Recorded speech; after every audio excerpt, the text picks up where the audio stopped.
Good afternoon. Today's topic will be your subject Electromagnetics 1, Vectors, Rotation, and Tensor. I'm your OLC from Engineering Department from AMA Makati. Good afternoon. Okay, let's start.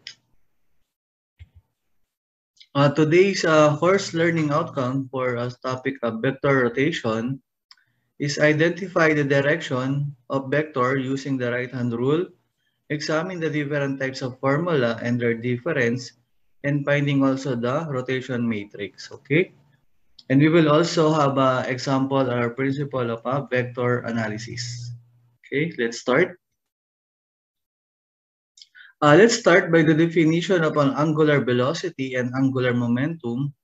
Okay, for example, in angular velocity and angular momentum are have vector quantities and have both magnitude and direction. Okay, yan yung sa angular velocity at angular momentum. Okay, pag sinabi natin angular velocity, it has a vector quantities, then sa angular momentum also have a vectors quantity and both magnitude and direction. Then the direction of angular velocity and angular momentum are perpendicular to the plane of the rotation. Okay, pag sinabi nating perpendicular yung direction ng angular velocity at angular momentum, they are separate by the 90 degree. Yung pagitan nila is nasa 90 degree. For example, yung angular velocity is nasa horizontal axis or x-axis, then yung sa taas naman is yung sa vertical o yung nasa angular momentum. That's why they are separate by 90 degree. Using the right-hand rule, the direction of both angular velocity and angular momentum is defined as the direction in which the thumb of your right hand points when you curl your finger in the direction of the rotation. Okay. Sa right-hand rule kasi is pinapakita lang is yung direction ng angular velocity kung saan pupunta, then yung angular momentum. That which in the thumb of your right hand points when you curl your finger is in the direction of the rotation. Okay. Let's continue. For example, in rotation vectors, if you have a rotation matrix is an array of 9 numbers, they are subjects to the 6th norm and orthogonality constraint, and so only 3 degrees of freedom are left. If 3 of the numbers are given, then the other 6 can be computed from this equation. Okay, that is the rotation vectors or ginagamit natin yung sa mga formula ng rotation matrix. Okay, now let's discuss naman yung theorem na tinatawag na Euler's theorem. Euler theorem stating that every rotation can be described by an axis of rotation and an angle around it.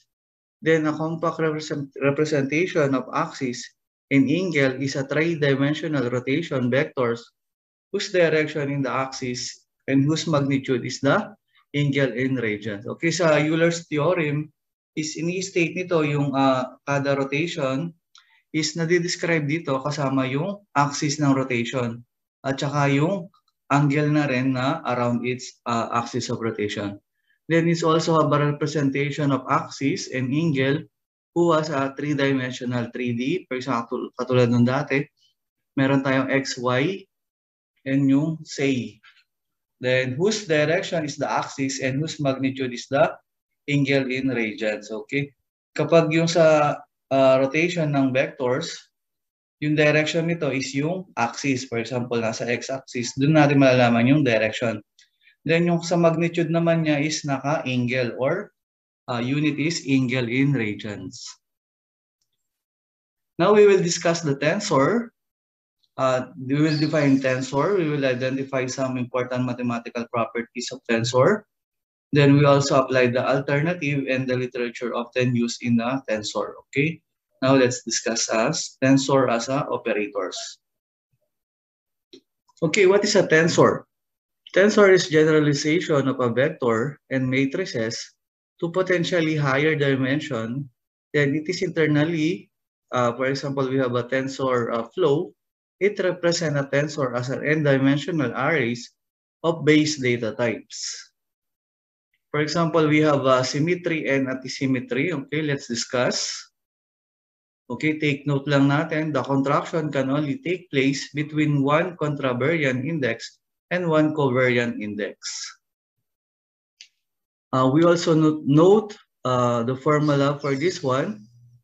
We note that we denote the basis vectors and basis covectors with indices, but we do not mean the components of these bases. Then we have the covectors. After all, in which bases will that be? Then we will mark the covariant basis vector with an upper index and the contravariant basis vector with a lower index. Then to do this, let us remember that the inner product between a vector and a covector is always invariant under the transformation. Then it's independent of the chosen basis. Okay, ito lang yung formula ng ating tensor. Katulad dito is yung B. Tapos times natin sa W, ibig sabihin is magkakameron ng formula na V raised to alpha, then W alpha, then ang magiging formula niya na is B times W equals to V, tapos yung alpha times E, alpha times W times beta E raised to beta. Okay, then naging simplify na yung formula, that is become E raised to beta times E times yung alpha, then equals to sa omega times B times alpha. Okay, yan yung naging formula. Okay, now we will have some problems in a vector analysis. Okay, pakikuha lang yung calculator. Then let's compute. For example, we have a given two vectors. Meron tayong RA. Usually, ang given na problem is meron tayong AX, meron tayong AY, and AC. Pag XY, say, that is Cartesian. Then, since meron tayong negative AX, that is 1 AX, negative 3 AY, minus 4 AC. Then, sa RV naman, yung ating points, meron tayong 2 AX, 2 AY plus 2 C. Then, yung para sa C naman natin na point, that is equivalent to 1, 3, and 4. Okay, makikita natin dito sa Cartesian, 1 is the X, then 3 is Y, then 4 is nasa C. Kaya ito yung AX, AY, AC. That is 1. Okay, let's start. Find the absolute value of RA. Then unit vectors of A. Then alpha, or the unit vectors directed from C towards A. Then let's compute also the RAB. Okay, let's start. Doon sa RA, is makukuha lang natin siya pamagitan ng RA. Since given na yung RA, that is negative AX minus 3AY minus 4AC, is absolute value lang natin. Magkakameron tayo ng square root of, ito yung value ng AX, that is 1, square root of negative 1 squared, plus, square root, naka-square dyan, naka-square root, that is minus negative 3, ito, squared, plus 4, negative 4 squared. Okay, compute natin. That is negative 1 squared, plus negative 3 squared, plus negative 4 squared. Kaya ang naging sagot is 5.10. Okay, yan yun na yung sagot, yung absolute value ng RA. How about the unit vectors of A? Yung formula ng unit vectors A is yung RA over absolute value ng RA. Since nakuha na natin yung absolute value ng RA, that is 5.10, i-divide lang natin yung RA sa absolute value, that is negative AX minus 3AY minus 4AC, then divide it by 5.10. Okay? That will be negative 1 divided by 5.10. The answer is 0.19, 196 AX. Okay? Ito yung coordinates niya. Next, negative 3. Divide natin sa 5.10. That will be negative 0.58. Okay? AY. Yung sa AC naman is negative 4 AC divided by 5.10.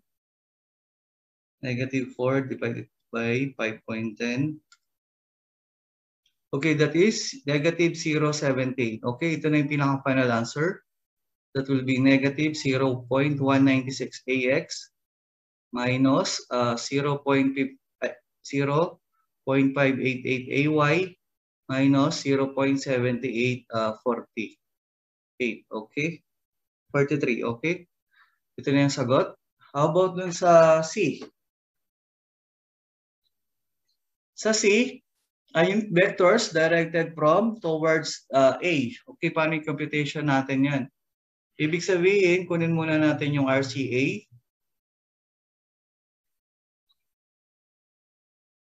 RCA, para makompute natin yung RCA, that will be A minus C. Kasi yun yung ano niya, point. That is point A, papunta sa C. That is directed from C, papunta sa A. Kaya magiging A minus C. Kaya A, that is negative 1, minus natin doon sa C. Ano ba yung C? C is 1. Kaya negative 1 minus 1, that is negative 2.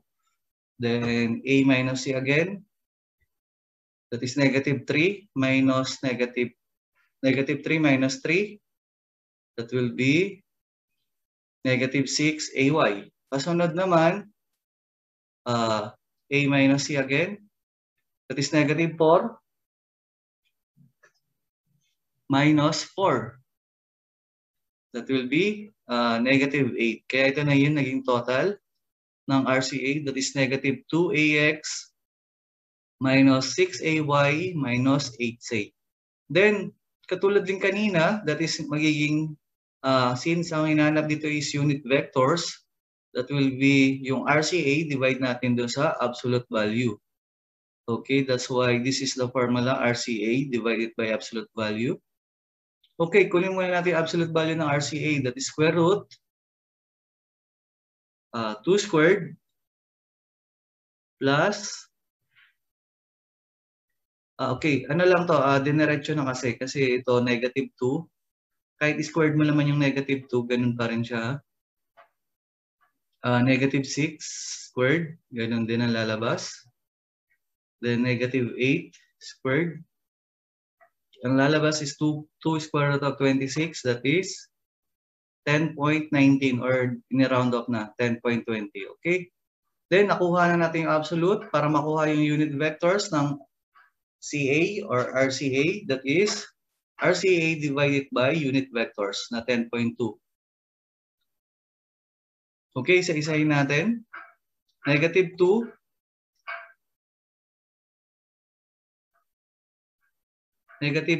divided by 10.2. The answer is 0.196 negative. Okay, then negative, kasunod is negative 6 divided sa 10.2.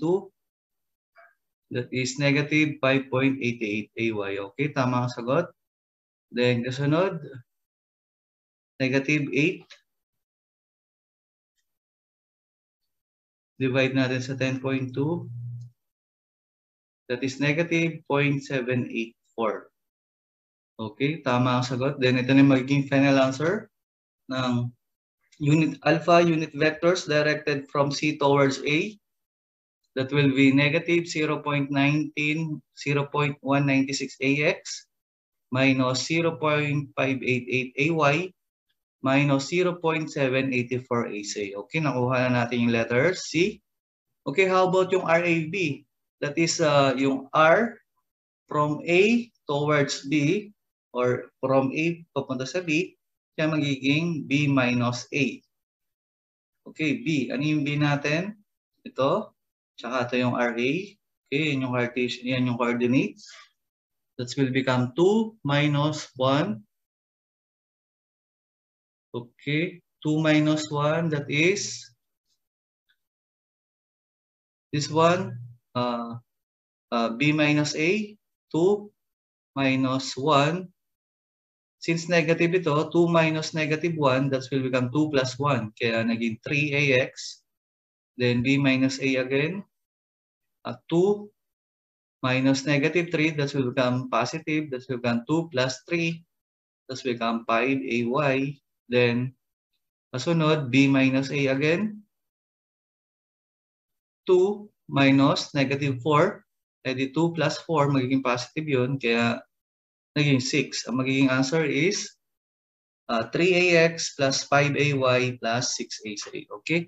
Yan yung sa RAB. Okay, next. Sa number 2 naman, given two vectors, meron tayong dalawang vectors. Ang plates niya ulit is nasa Cartesian or nasa AX, AY, AC. Sa RA, meron tayong given na 5AX plus 4AY minus 7AC. Then sa RC, meron tayong 3AX plus 2AY plus 10AC. Then sa point B naman is naka-Cartesian din siya pero XYZ din naman siya. That is 2, yung X. Yung Y naman or AY is 5. Then nasa say axis or AC, that is 3. Okay, dalawa lang yung pinapahanap. Find RAVN, unit vectors RAC. Sa RAB, that is from point B, from A to B, that's why it become B minus A. Okay, yung B natin is 2 minus 5, then this will become negative 3. Then, kasunod, that is for AX. Sa Y naman, AY, that will become B minus A, B5 minus 4, that will become 1. Then kasunod, plus again, 3 minus negative 7, that's become positive, that's become 3 plus 7. Then, i-ano na natin, solution, 2 minus 5, negative 3, AC, or 3AX to, okay? That is error lang sa pag-type, 3AX. Then 5 minus 4, 1 or plus AY. Then kasunod to, 3 plus 7, that is 10AC. Then ang magiging final answer ng RAV, this will become negative 3AX plus AY plus 10AC. Okay, how about dun sa unit vectors ng RAC? That will become RC over absolute value ng RC. Okay, then meron tayong given ng RC para makuha yung unit absolute value, that will become square root of 3 squared. Okay, solve natin. 3 squared plus 2 squared plus 10 squared. Okay, the answer for absolute value, RC, square root of 113 or 10.63. Okay, correct? Then kasunod, divide lang natin katulad nun kanina. That is from RC divided by the absolute value of RC. This will become 3AX plus 2AY plus 10AC divided by 10.63. Okay, isa-isahin natin. 3 over 10.63. The answer is 0.28. Okay, correct. Say X. Then kasunod, 2. Divide it natin sa 10.63. That will be 0.188 or 0.19 AY. Okay, correct. Yan yung sa coordinates ng AY. Then for AC naman, 10 over 10.63. Then the answer will be 0.94. Okay, AC. Then the final answer for unit vectors, RC, that will become 0.28 AX plus 0.19 AY plus 0.94 AC. Okay? Okay, that's the lecture for today.